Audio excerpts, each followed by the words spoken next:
Di sini saya dan rekan saya akan menyampaikan materi yang berjudul Strategi Penyelenggaraan Pendidikan Inklusif. Pendidikan inklusif adalah sistem penyelenggaraan pendidikan yang memberikan kesempatan kepada semua peserta didik yang memiliki kelainan dan memiliki potensi kecerdasan atau bakat istimewa untuk mengikuti pendidikan atau pembelajaran dalam suatu lingkungan pendidikan secara bersama-sama dengan peserta didik pada umumnya. Pendidikan inklusif adalah sebagai layanan pendidikan yang mengikutsertakan anak berkebutuhan khusus atau ABK belajar bersama anak normal atau non-ABK usia sebaya di kelas yang terdekat dengan tempat tinggalnya. Dalam penyelenggaraan pendidikan inklusif memiliki sasaran untuk semua peserta didik yang ada di sekolah reguler. Tidak hanya mereka yang sering disebut sebagai anak berkebutuhan khusus, tetapi juga mereka yang termasuk anak normal. Mereka secara keseluruhan harus memahami dan menerima keanekaragaman dan perbedaan individual secara khusus. Sasaran pendidikan inklusif adalah anak berkebutuhan khusus, baik yang sudah terdaftar di sekolah reguler maupun yang belum dan berada di lingkungan sekolah reguler. Untuk itu, perlu dilakukan identifikasi secara khusus agar dapat memberikan program yang sesuai. Pendidikan inklusif merupakan suatu proses pendidikan yang memungkinkan semua anak berkesempatan untuk berpartisipasi secara penuh dalam kegiatan apapun, tanpa memandang kelainan, ras, atau karakteristik lainnya.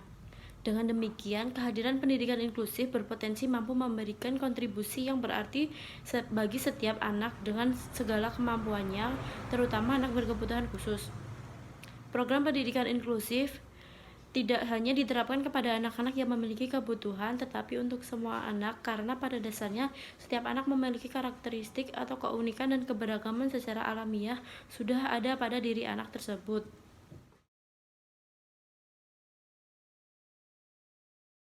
Tujuan penyelenggaraan pendidikan inklusif yang pertama yaitu memberikan kesempatan kepada semua anak, termasuk anak berkebutuhan khusus, untuk mendapatkan pendidikan yang layak sesuai dengan kebutuhannya. Yang kedua, membantu mempercepat program wajib belajar pendidikan dasar. Yang ketiga, membantu meningkatkan mutu pendidikan dasar dan mencegah dengan menekan angka tinggal kelas dan putus sekolah. Yang keempat, menciptakan model pendidikan yang menghargai keanekaragaman, tidak diskriminatif, serta ramah terhadap pembelajaran. Yang kelima, memenuhi amanat Undang-Undang Dasar 1945, khususnya pasal 31 ayat 1 yang berbunyi, setiap warga negara berhak mendapat pendidikan, dan ayat 2 yang berbunyi, setiap warga negara wajib mengikuti pendidikan dasar dan pemerintah wajib membiayainya. Undang-Undang Dasar Nomor 20 Tahun 2003 tentang Sistem Pendidikan Nasional, khususnya pasal 5 ayat 1 yang berbunyi, setiap warga mempunyai hak yang sama untuk memperoleh pendidikan yang bermutu. Undang-Undang Nomor 23 Tahun 2002 tentang Perlindungan Anak, khususnya pasal 51 yang berbunyi, anak yang menyandang cacat fisik dan atau mental diberikan kesempatan yang sama dan aksesibilitas untuk memperoleh pendidikan biasa dan pendidikan luar biasa. Dan yang keenam, sebagai sistem layanan pendidikan yang mengikut sertakan anak berkebutuhan khusus belajar bersama dengan anak sebayanya di sekolah reguler terdekat dengan tempat tinggalnya.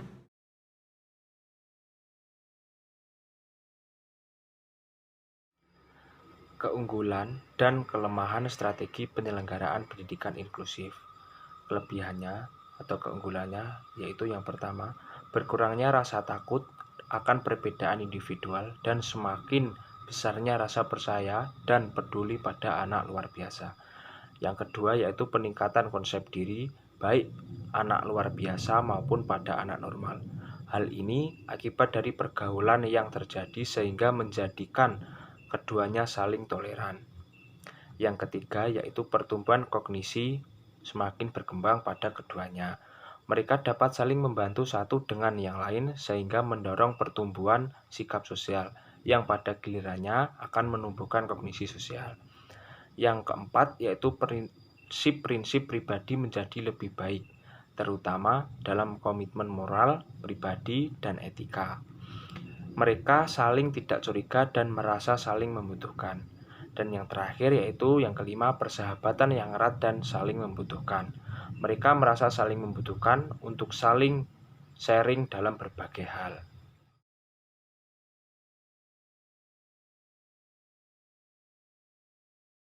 Prinsip-prinsip pendidikan inklusif yaitu ada 8.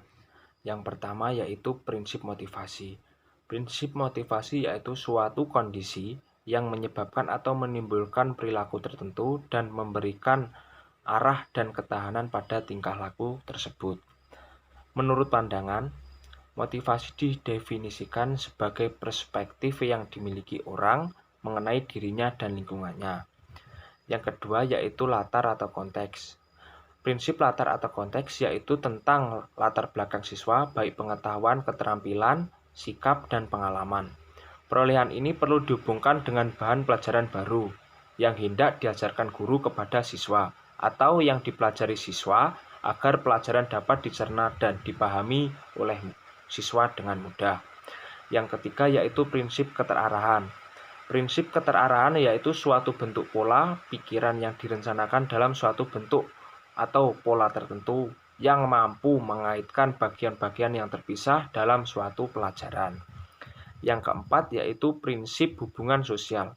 Prinsip hubungan sosial yaitu siswa perlu dilatih untuk bekerja sama dengan rekan-rekan sebayanya. Ada kegiatan tertentu yang akan lebih berhasil jika dikerjakan secara bersama-sama daripada diberikan secara individual. Yang kelima yaitu prinsip belajar sambil bekerja. Prinsip belajar sambil bekerja yaitu anak-anak pada hakikatnya belajar sambil bekerja atau melakukan aktivitas. Bekerja adalah tuntutan pernyataan dari anak karena anak-anak perlu diberikan kesempatan untuk melakukan kegiatan nyata yang melibatkan otot dan pikirannya. Semakin anak berkembang, semakin anak bertumbuh, maka kadar bekerja dan kadar berpikirnya akan semakin bertambah. Yang keenam yaitu prinsip individualisasi. Prinsip individualisasi yaitu masing-masing individu mempunyai kecenderungan yang berbeda. Misalnya dalam kadar kepintaran, kegemaran, latar belakang, keluarga, sifat, dan kebiasaan. Yang ketujuh yaitu prinsip menemukan. Prinsip menemukan yaitu memberikan kesempatan kepada semua siswanya untuk mencari dan menemukan sendiri beberapa informasi yang telah dimiliki. Dan yang terakhir yaitu yang kedelapan, prinsip pemecahan masalah. Prinsip pemecahan masalah yaitu seluruh kegiatan siswa akan terarah jika didorong untuk mencapai tujuan-tujuan tertentu. Agar mencapai tujuan-tujuannya, para siswa dihadapkan dengan situasi bermasalah agar mereka peka terhadap masalahnya.